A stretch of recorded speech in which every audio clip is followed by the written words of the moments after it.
What's up guys, nandito na naman po tayo sa ating YouTube channel, Kiertz Farming. Yan guys, bali nag-maintenance ako ng pond natin.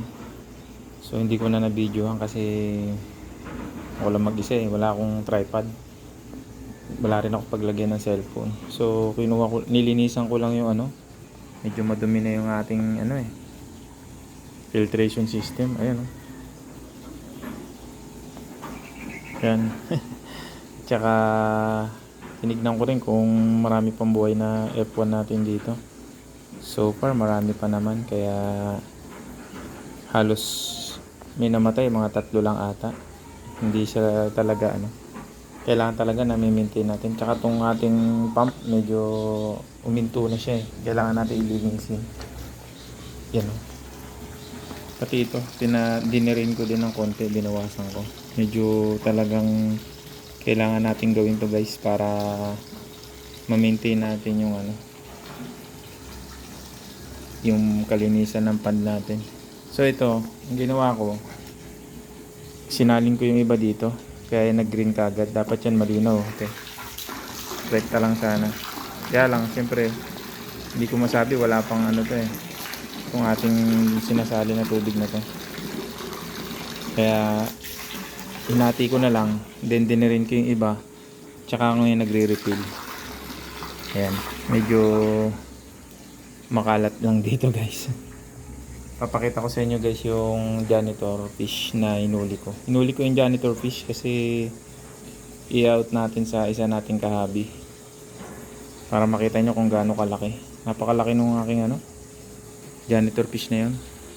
So kung hindi ko lang alam kung kaya niya panlinisin to eh. Kaya hugas muna ako guys. Medyo talagang hirap din mag-maintain ng pond pagka ganito kalaki. Sakit sa bewang. Pero happy naman. Ayun. Grabe ang kapal ng puti oh. Yan guys, yan lang muna yung update natin guys, para then papakita ko sa inyo yung janitor fish na nahuli ko dito. Tara, pasok tayo sa loob. Pasensya na sa video, medyo mawalan kasi dito. Ito guys, nahuli ko. Yan, dito ko nilagay, napakalaki nito guys oh.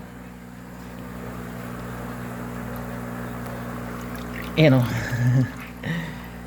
Grabe oh, sobrang laki ng ating ang ganda nito guys. Oh, ayan oh.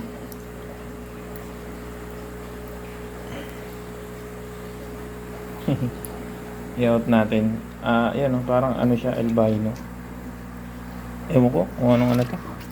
Kulay brown siya, hindi siya itim. Sige guys, thank you sa suporta nyo palagi sa akin. Ipat natin yung camera. So yan, ito magwa-water change tayo ngayon. Dami nating mini-maintain dito.